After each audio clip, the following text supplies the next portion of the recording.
Rahasia Jutaan Pasukan Malaikat Surga Menjaga Indonesia. Oleh Christovita Wiloto, Chairman Strategik Indonesia. 1. Tuhan Yesus Kristus sedang mengutus jutaan pasukan malaikatnya menjaga Indonesia. Banyak orang tidak menyadari bahwa dunia ini bukan hanya diisi oleh manusia dan benda-benda yang terlihat. Dunia ini adalah panggung rohani yang sangat aktif. Apa yang terjadi di bumi sesungguhnya dipengaruhi oleh gerakan rohani di langit.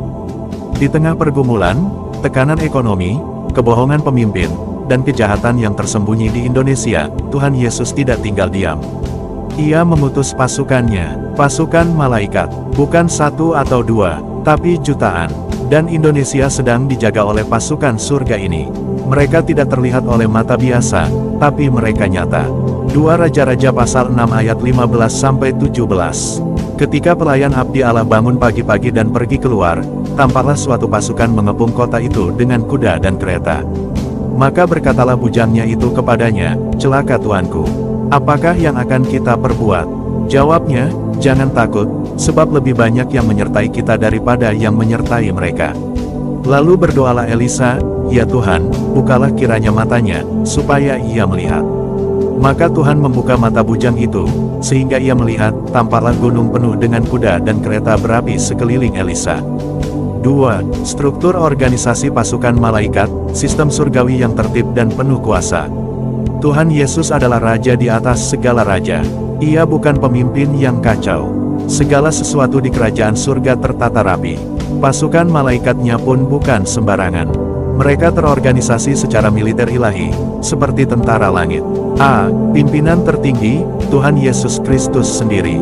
Tuhan Yesus adalah Panglima Bala Tentara Sorga. Semua malaikat tunduk kepadanya. Mereka tidak pernah melawan perintahnya. Ia yang menentukan strategi, waktu, dan wilayah operasi malaikat-malaikatnya. Wahyu pasal 19 ayat 11-14.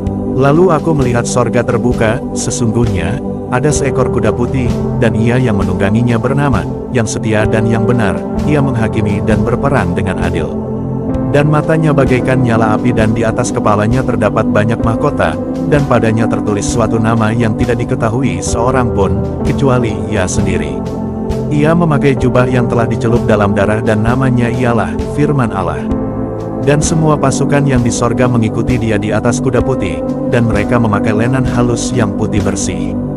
B. Malaikat tertinggi, Mikhael, Panglima Perang. Mikhael adalah kepala pasukan malaikat. Ia bukan malaikat sembarangan, tapi disebut sebagai pemimpin besar. Daniel pasal 10 ayat 13. Pemimpin kerajaan Persia berdiri melawan aku 21 hari lamanya. Tetapi kemudian Mikhael, satu dari pemimpin-pemimpin terkemuka, datang menolong aku.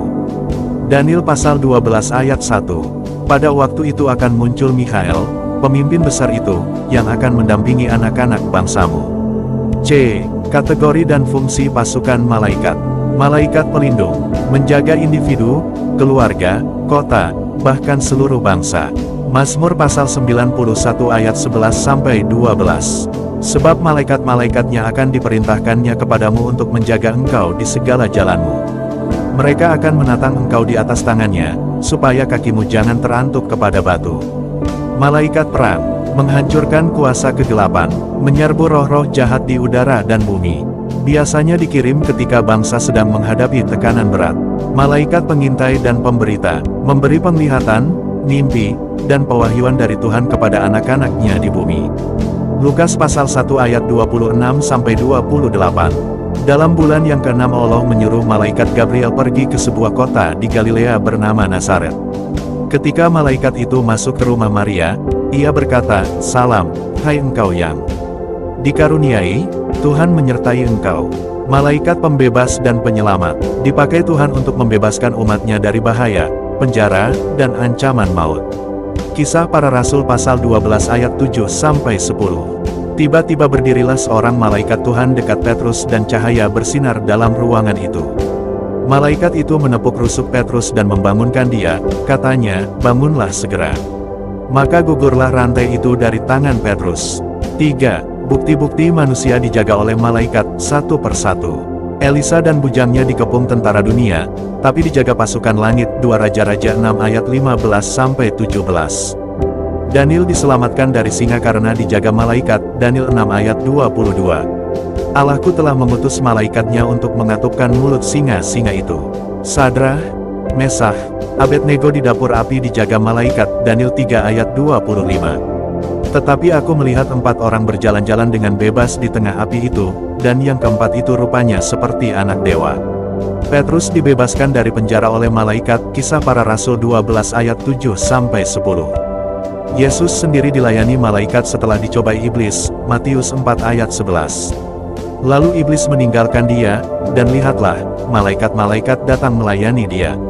Anak kecil pun dijaga oleh malaikat khusus, Matius 18 ayat 10. Ingatlah, jangan menganggap rendah seorang dari anak-anak kecil ini. Karena aku berkata kepadamu, malaikat mereka di sorga selalu memandang wajah Bapa-Ku yang di sorga. 4. Mengapa Tuhan kirim malaikat menjaga Indonesia? Karena, rakyat Indonesia adalah umat yang masih memanggil nama Tuhan. Banyak orang benar tersembunyi yang tidak kelihatan di media, tapi hidupnya berkenan. Doa dari anak-anak Tuhan di Indonesia menggetarkan langit. Rencana Allah atas Indonesia belum selesai. 5. Arahan Tuhan Yesus Kristus untuk Indonesia terkait pasukan malaikat ini. Dari awal hingga akhir, arahan Tuhan Yesus adalah, jangan takut, karena lebih banyak yang bersama kita daripada yang melawan kita. Berdoalah agar matamu dibukakan, bukan untuk melihat yang di TV, tapi untuk melihat yang di balik layar langit. Jangan hidup dalam dosa, karena dosa menutup perlindungan malaikat. Bangkit dalam iman dan pujian, karena pujian membangkitkan pergerakan surgawi. Jaga keluarga seperti benteng Tuhan, rumah tangga adalah medan utama pertempuran roh. Berjalan dalam kasih dan kebenaran, malaikat tidak menyertai kebohongan dan kejahatan. Berdoalah setiap hari agar malaikat menjaga Indonesia dari Sabang sampai Merauke. Doa dan seruan bangsa, Tuhan Yesus Kristus, bukalah mata rohani bangsa Indonesia. Singkapkan rahasiamu. Biarlah setiap rumah, sekolah, kantor, dan wilayah kami dipenuhi dengan malaikat-Mu yang menjaga dan melindungi. Jangan biarkan satupun dari kami hilang dalam kegelapan. Kirimkan bala tentara-Mu dari langit untuk menjaga kami dari kehancuran bangsa dan kuasa iblis. Kami percaya, Indonesia milik-Mu. Amin. Mazmur pasal 34 ayat 7. Malaikat Tuhan berkemah di sekeliling orang-orang yang takut akan Dia, lalu meluputkan mereka. Bangkitlah Indonesia, pasukan malaikat sedang berjaga. Jangan takut, Tuhan Yesus Kristus beserta kita.